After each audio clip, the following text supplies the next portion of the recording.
오늘은 어버이 주일로 지키는 날입니다. 우리가 나이 많으신 어른들, 부모님들을 공경해야 되는 이유는 부모님이 없었더라면 우리는 이 세상에 태어날 수가 없었습니다.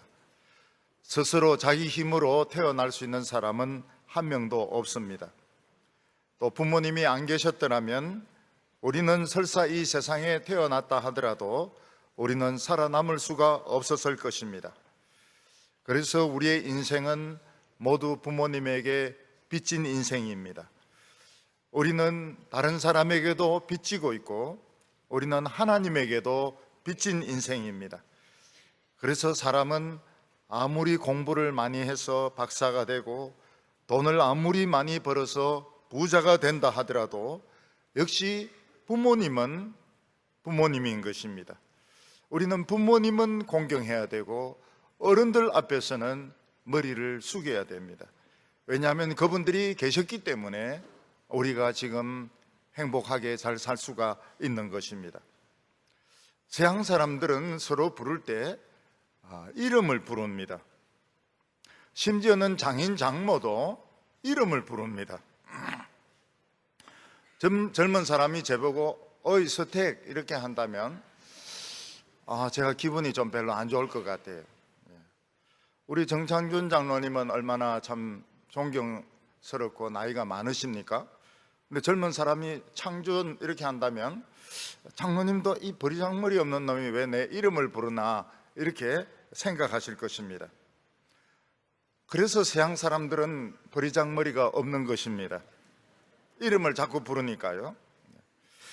저는 서양 사람을 이렇게 사위로 얻는 것을 별로 좋아하지 않습니다.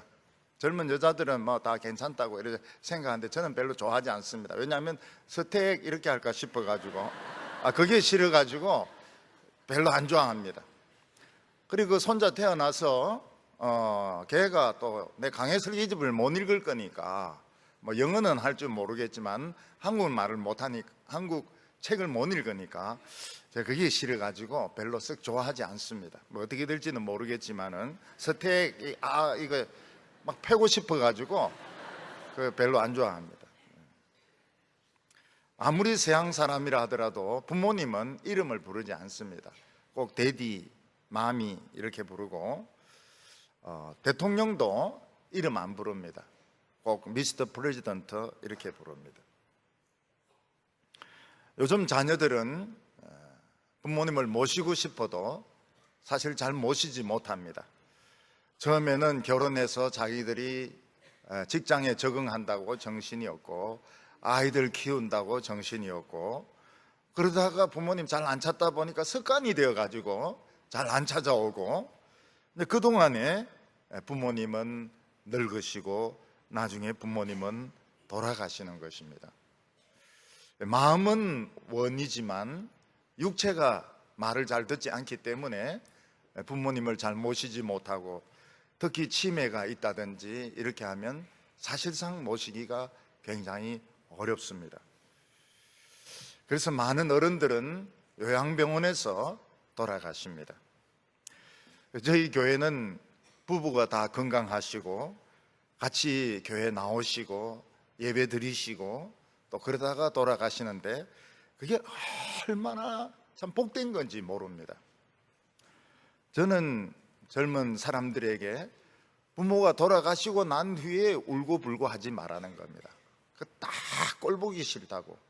살아 계실 때 자주 전화도 드리고 찾아와 뵙고 그리고 돌아가시면은 사랑합니다 이러면서 참 묻어드리고 이렇게 해야지 생전 안 찾아오고 전화도 안 하고 돌아가시고 난 뒤에 와서 막 울고 탁자 때리고 이렇게 하는 거 굉장히 꼴보기 싫어요.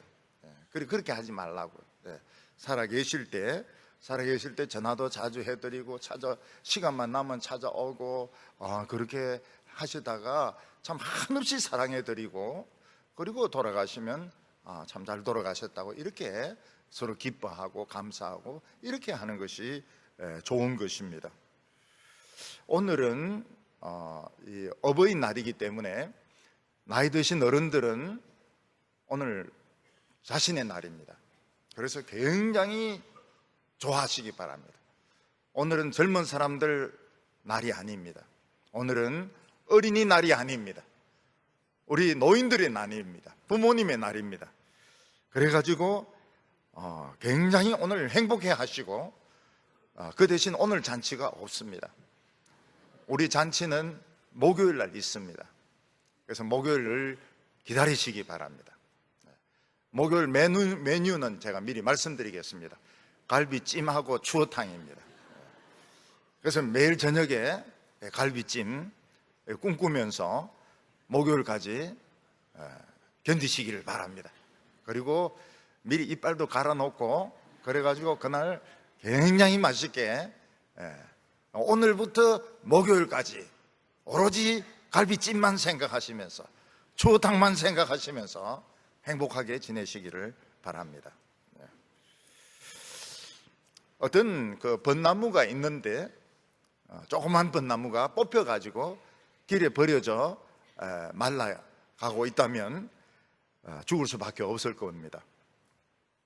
그런데 누군가가 그것을 보고 땅에 심고 또 물을 매일 준다면 그 말랐던 것이 살아나가지고 나중에는 큰 벚나무가 될 겁니다.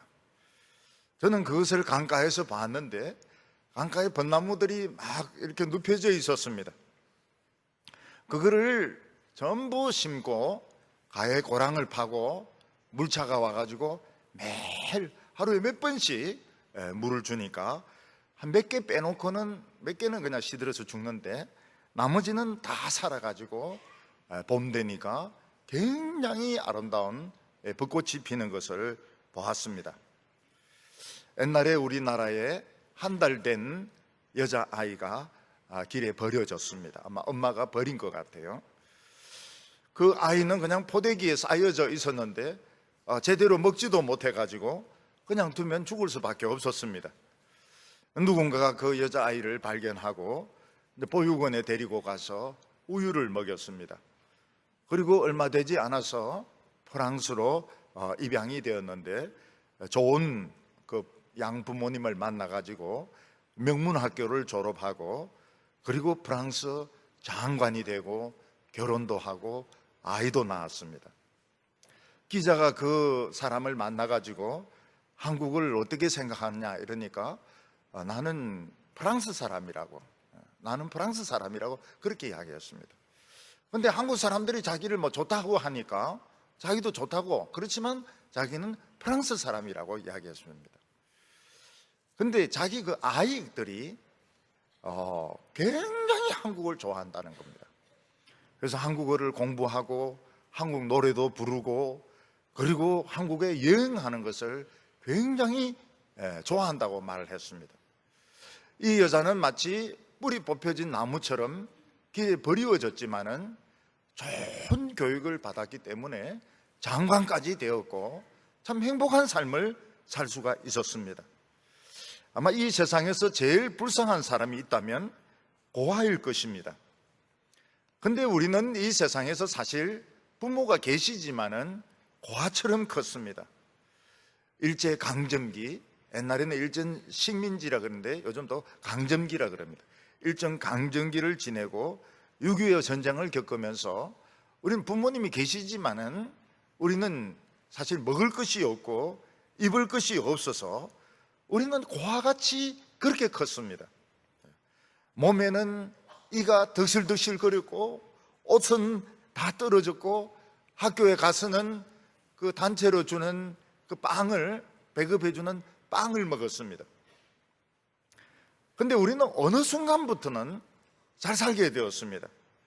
그 경계선이 아마 80년대인 것 같습니다. 80년대 중반이나 후반부터 우리는 잘 살게 되었습니다. 그래서 머리에는 이가 없어지게 되고 고층 아파트가 세워지게 되고 한국의 삼성전자는 세계적인 회사가 되고 그리고 한국의 가수들은 막 한류를 불러일으키면서 굉장히 세계적인 관심을 끌게 되었습니다. 중국은 목표가 한국의 기술을 따라내는 것이 목표였습니다. 베트남은 한국을 모델로 삼아서 따라가는 것이 목표였는데 지금 막 대박을 터뜨리고 있습니다. 한국처럼 한국을 따라가는 바람에 지금 막 굉장한 그 부흥기를 맞이하고 있습니다. 오히려 우리는 지금 서서히 뿌리가 뽑히고 있어가지고 남미처럼 되고 있고 필리핀처럼 되고 있습니다. 우리 어렸을 때 필리핀 잘 살았습니다. 아르헨티나 잘 살았습니다. 근데 지금 못 사는데 우리가 오히려 뿌리가 뽑혀가지고 지금 못 사는 나라로 지금 변하고 있습니다.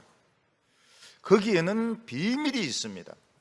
무슨 비밀이 있는가 하면 바로 이 벚나무의 비밀이 있는 것입니다. 우리는 원래 땅에서 뽑혀져서 길바닥에서 지금 말라가는 벚나무였습니다. 근데 하나님께서 우리를 땅에 심고 물을 듬뿍 주었습니다.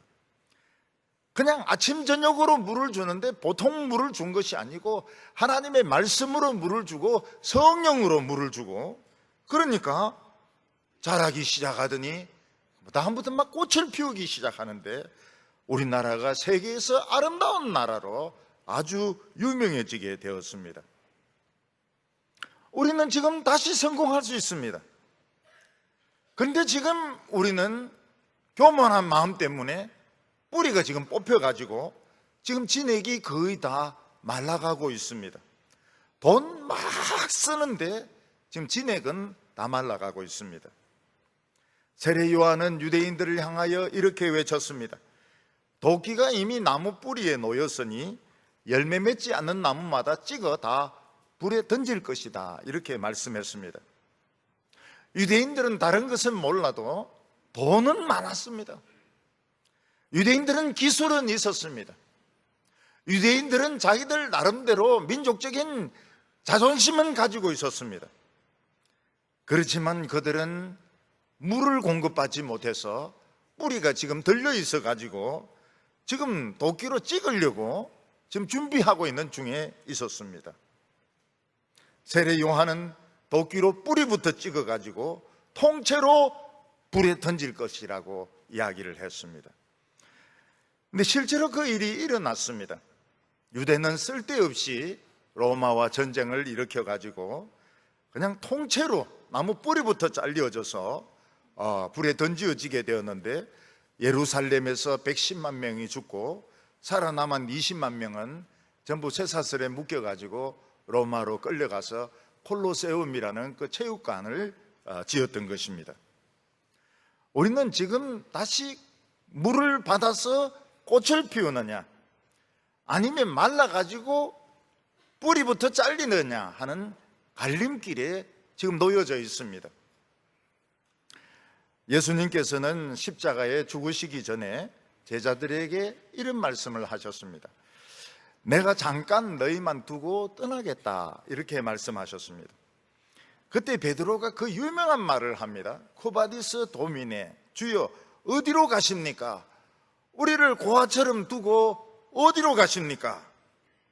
그때 예수님께서 말씀하시기를 내가 너희를 고아처럼 버려두지 아니하고 다시 너희에게로 올 것이라고 말씀하셨습니다. 그리고 내가 한 것을 너희들도 할 것이고 더 큰 것도 할 것이라고 말씀하셨고 너희가 내 이름으로 무엇을 구하든지 내가 시행하겠다고 약속을 했습니다. 오늘 우리들은 할 일이 있습니다.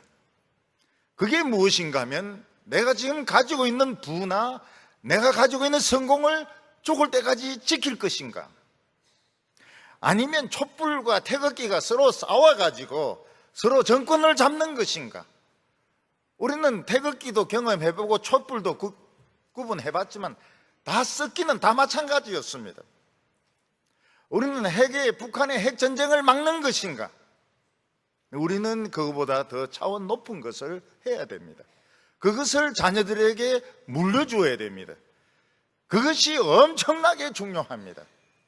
하나님이 주신 그 물로 가지고 다시금 뿌리를 내리고 꽃 피워 가지고 자손들에게 물려주는 것이 우리가 해야 되는 일이지, 지금 돈 물려주, 골치 아픕니다. 돈 물려주는 거 골치 아픕니다.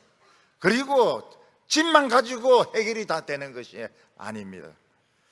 오늘 뭐 촛불이니 태극기니 뭐 그거 가지고 싸운다 해가지고 해결되는 것이 아닌 것입니다.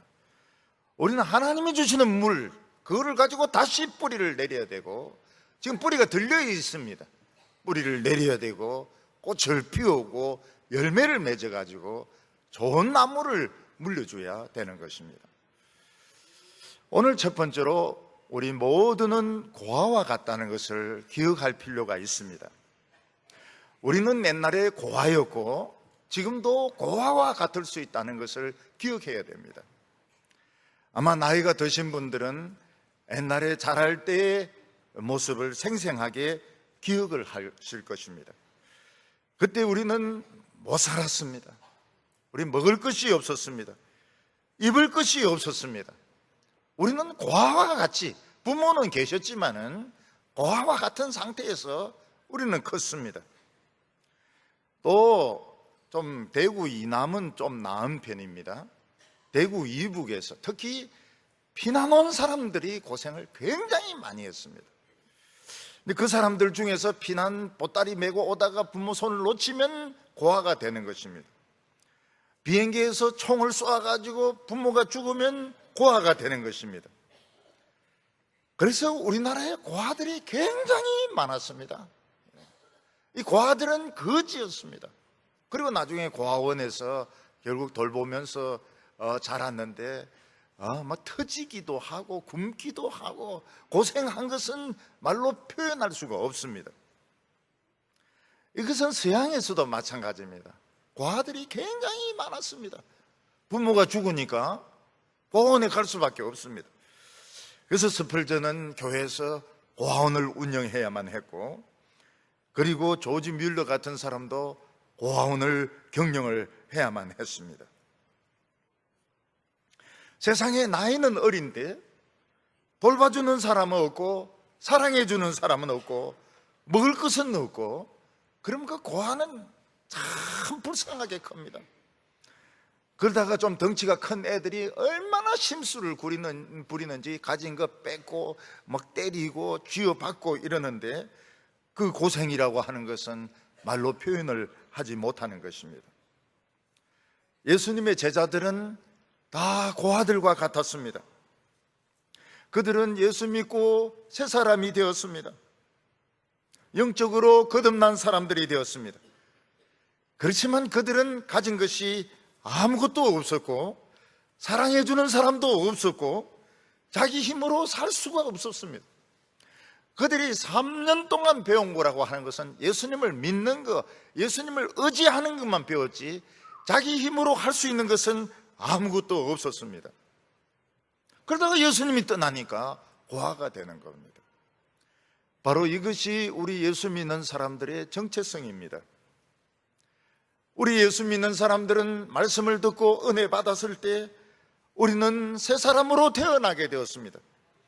그러나 우리는 세상에서 뭔가 할 수 있는 것이 없고 힘도 없고 우리는 돈도 없고 아무것도 할 수가 없습니다. 부모님은 계시지만 대화가 되지 않습니다. 너는 왜 하루 종일 교회에서 시간을 보내느냐? 너는 왜 교회 헌금을 바치느냐? 돈 없다고 하면서. 그러면서 부모와 대화가 잘 통하지가 않습니다. 교회에서도 부모가 예수를 잘 믿고 자기도 똑똑하고 이러면 취직도 되고 다른 도시에도 가고 배우자도 금방 구하고 이러지만은, 늦게 예수 믿은 청년들은 자기가 모든 것을 다 해야 됩니다. 직장도 알아봐야 되죠. 배우자도 알아봐야 되죠. 뭐 이러니까 되는 게 아무것도 없는 것입니다. 진짜 고아처럼 신앙생활을 하는 청년들이 많은 것을 볼 수가 있습니다. 그렇다고 해서 우리나라가 큰 나라도 아닙니다. 우리는 부모님으로부터 무슨 유산을 많이 받는 것도 아닙니다. 우리가 정치를 할 수 있는 것도 아닙니다. 우리가 뭐 학문적으로 똑똑한 것도 아닙니다. 그래서 우리는 다 고아와 같은 것입니다. 우리가 교회에서 배운 거라고는 하나님을 의지하는 법, 예수님을 의지하는 법을 배웠는데, 예수님이 눈에 안 보이고 하나님 저 멀리 계시니까 우리는 결국 이 세상에서 고아처럼 살 수밖에 없는 것입니다. 우리는 마치 뿌리가 뽑혀서 길바닥에 던져져 있는 그 벚나무와 같은 그런 처지인 것입니다. 예수님은 이것을 너무나도 잘 알고 계셨습니다. 그래서 예수님은 제자들에게 중요한 약속을 하나 하셨습니다. 그게 무엇인가 하면 내가 너희를 고아와 같이 버려두지 아니하고 다시 너희에게로 와서 너희를 심어가지고 물을 주고 꽃이 피고 열매가 맺게 하겠다고 말씀하신 것입니다. 18절 말씀 보면 내가 너희를 고아와 같이 버려두지 아니하고 너희에게로 오리라 이렇게 말씀을 하셨습니다. 예수를 안 믿는 사람들은 고아가 아닙니다. 왜냐하면 세상이 그들의 아버지이기 때문에 지금까지 살아온 방법 그대로 살면데 나무도 심겨진 그대로 있으면 문제가 없습니다. 뿌리가 속에 박혀있기 때문에. 문제는 뽑아가지고 땅에 던진 게 문제인 것입니다. 세상 사람들은 거짓말도 하고 수단도 쓰고 무슨 방법도 쓰고 다 할 수 있습니다. 그러나 우리는 지금 땅에서 뽑혔습니다. 예수님은 눈에 보이지 않고 하나님은 저 멀리 계십니다. 우리는 지금 말라서 죽어가고 있습니다. 죽어가는 벚나무인 것입니다. 그래서 이 세상에서 우리는 불안해하고 미래에 대해서 걱정을 하면서 살아가고 있는 것입니다. 우리 예수 믿는 사람들은 하나님을 믿기 때문에 하나님께서 어떻게 해주기를 지금 기다리고 있습니다.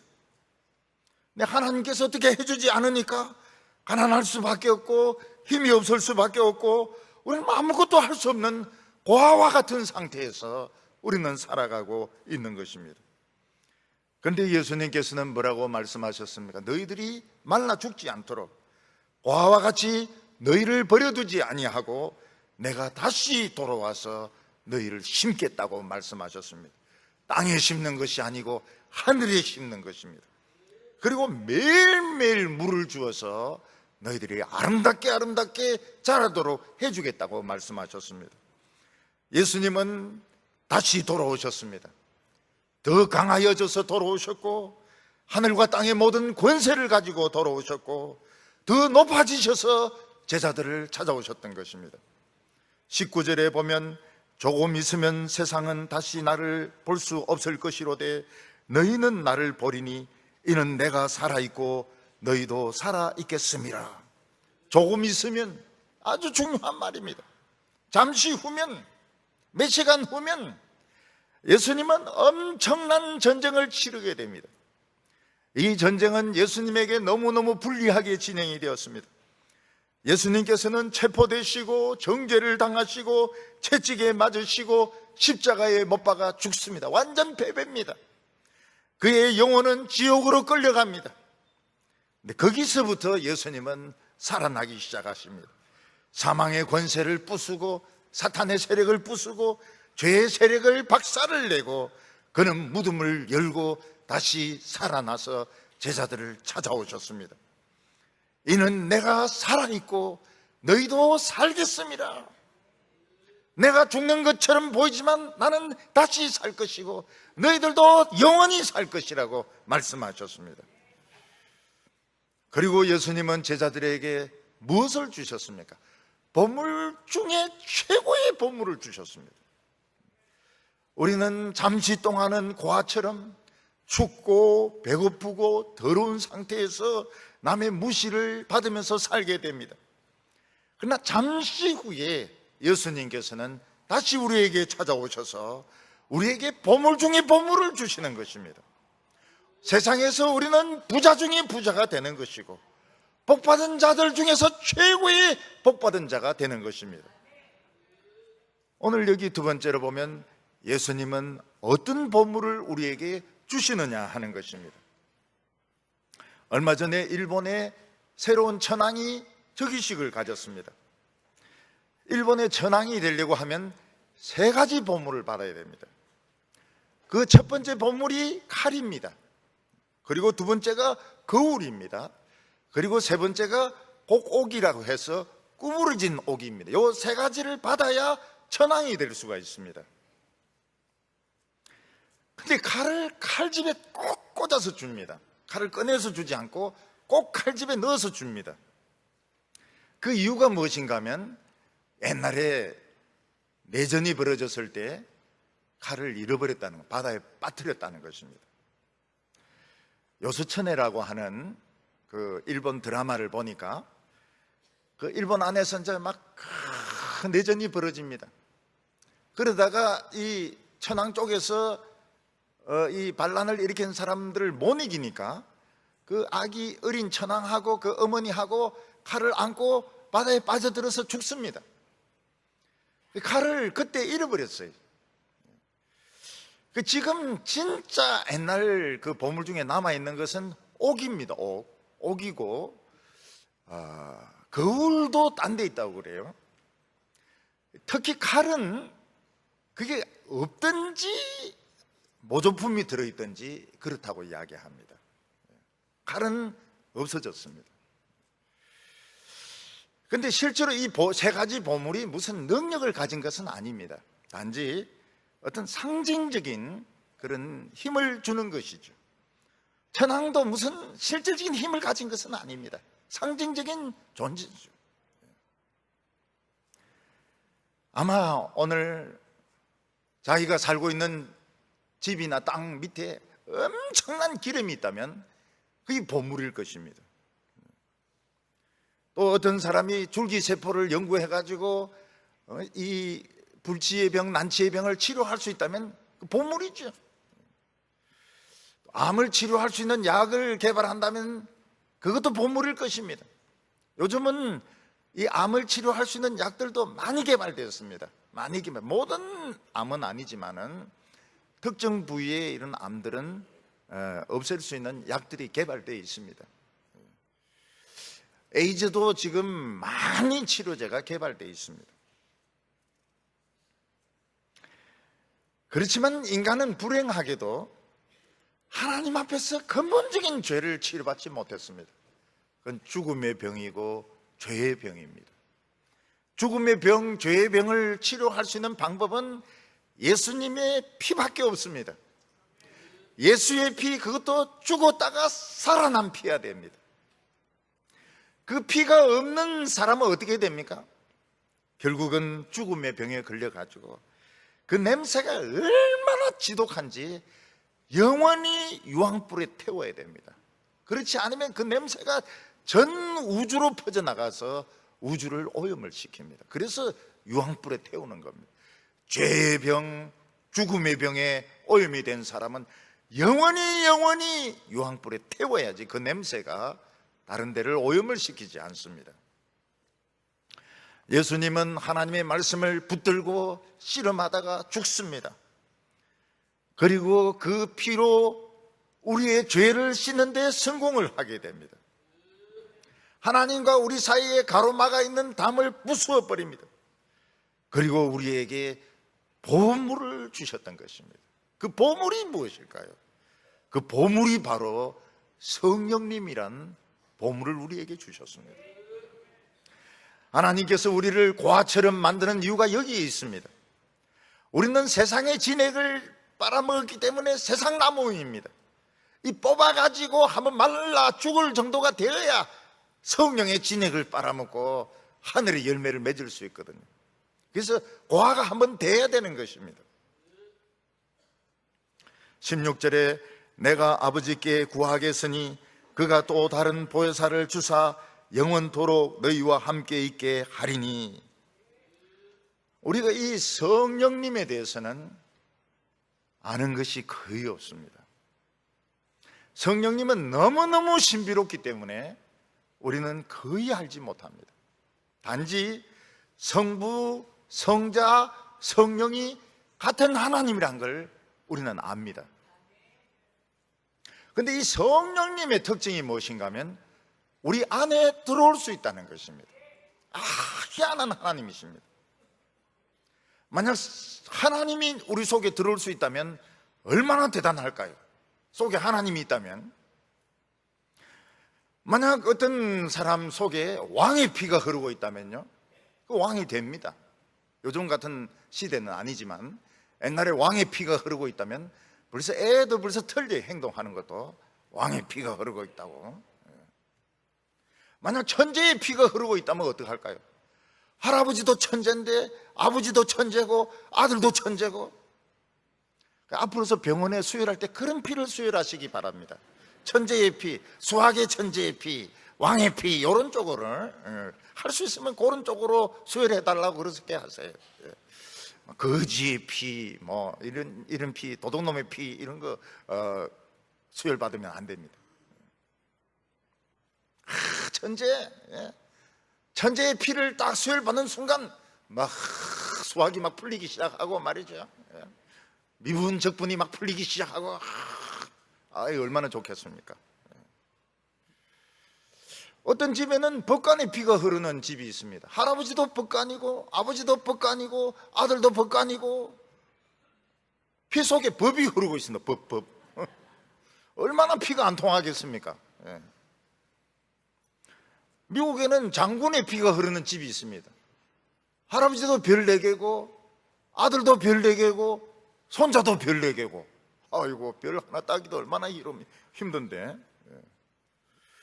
전에 우리 교회에 해병대 사령관 아들이 있었습니다. 해병대 사령관은 별 3개입니다. 덩치도 커가지고 해병대 한번 갔으면 싶었는데 형들은 해병대 사병으로 제대하고 본인은 육군 사병으로 제대했다고 그럽니다. 포항 사단이 놀이터였다 그래. 거기서 계속 컸으니까요. 연대를 한번 이렇게 계산해 보니까 제가 입대할 때 그 장군이 제대를 한 것 같아요. 비슷하게 아슬아슬하게 한 1년 같이 근무를 했든지 그 장군은 제가 들어갈 때 그때쯤 해가 제대를 한 것 같아요. 별 3개의 피가 흐르고 있었습니다. 덩치 얼마나 큰지 몰라요. 우리 예수 믿는 사람들에게는 어떤 피가 흐릅니까? 예수의 피가 흐르고 있고 예수의 영이 흐르고 있습니다. 하나님에게는 성령님이 계십니다. 예수님에게도 성령님이 계시고 우리에게도 성령이 계십니다. 성령에 대해서는 우리는 거의 몰라요. 천지를 창조할 때 지구의 특징이 뭡니까? 물이 많은 별인 겁니다. 전 우주에서 물로 꽉 찬 별은 지구밖에 없었습니다. 그리고 지구에는 공기가 또 많습니다. 이 성령님의 작품입니다. 성령님이 물을 만드셨어요. 짐승이나 인간이나 미치지 않고 정상적으로 사는 거 다 성령님의 도우심입니다.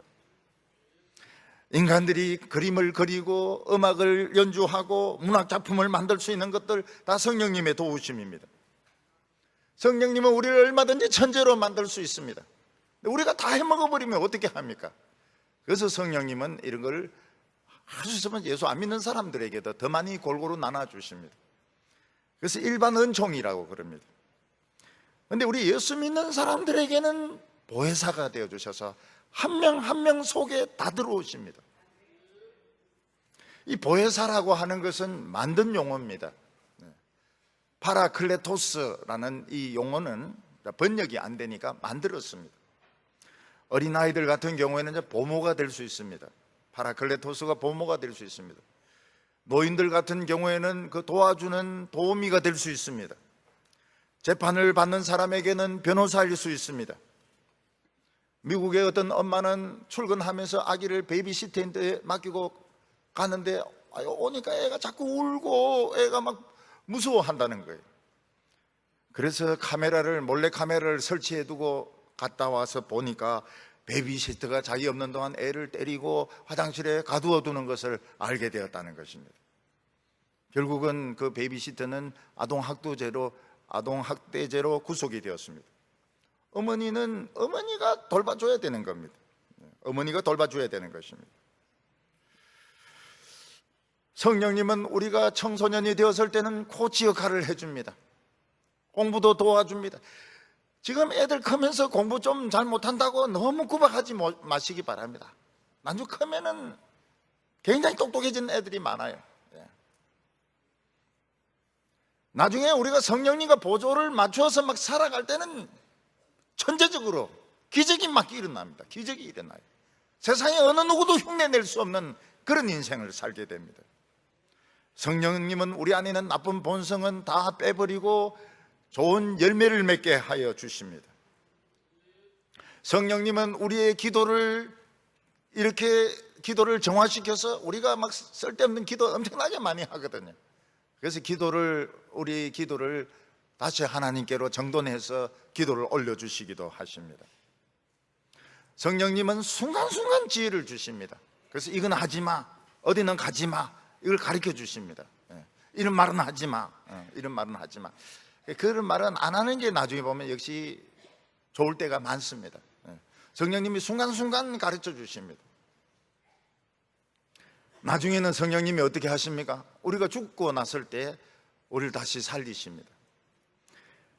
그때 예수 안 믿던 사람도 살아납니다. 살아나지만 전부 미이라처럼 썩은 상태에서 막 구더기가 새까맣게 달라붙은 상태에서 두둑두둑 떨어지면서 살아납니다. 해골로 살아나게 됩니다. 우리 예수 믿는 사람들은 18, 19 최고로 예쁠 때 그 모습으로 살아나게 됩니다. 그때는 막 뛰어도 피곤치가 않고 날아가도 피곤치가 않고 뭐 걸어가도 피곤치가 않고. 여러분, 사람이 나중에 죽게 될 때는 공부한 거 필요 없습니다. 공부 오래 했다 해서 더 오래 사는 거 없어요. 돈도 소용이 없고 대통령 한 것도 소용이 없고 소통령 한 것도 소용이 없습니다. 최고로 중요한 것이 성령이 안에 있는 것입니다. 성령이 안에 있는 것입니다. 성령은 우리를 가장 아름다운 모습으로 다시 살아나게 하십니다. 그 대신에 예수 안 믿던 사람들, 세상에서 욕심을 위해서 사는 사람들은 그냥 이게 구더기인지 인간인지 구분이 안 될 정도로 완전히 해골 바가지로 해가지고 그 지옥에 유황불로 들어가야 돼요. 너무 냄새가 나가지고, 너무 지독한 냄새가 나가지고 영원히 유황불에 태워야 됩니다. 오늘 세 번째로, 지금은 성령을 충만하게 받을 때입니다. 성령님은 우리를 다 천재로 만들 수 있습니다. 우리를 뛰어난 예술가로 만들 수도 있습니다. 근데 우리가 이런 걸 다 차지해버리면 세상 사람들은 할 게 없습니다. 세상 사람들은 더 나빠집니다. 그래서 세상 사람들에게 이런 걸 많이 주세요. 세종대왕은 예수는 안 믿어도 한글을 만드셨습니다. 한글이 얼마나 뛰어난 글자인지 모릅니다. 외국 글자는 그 받침이 없지 않습니까? 받침이 없어요. 우리는 받침이 있습니다. 받침이 아주 과학적인 언어입니다. 쓰기도 쉽고요. 참 아름답고 글자체도 아름답고.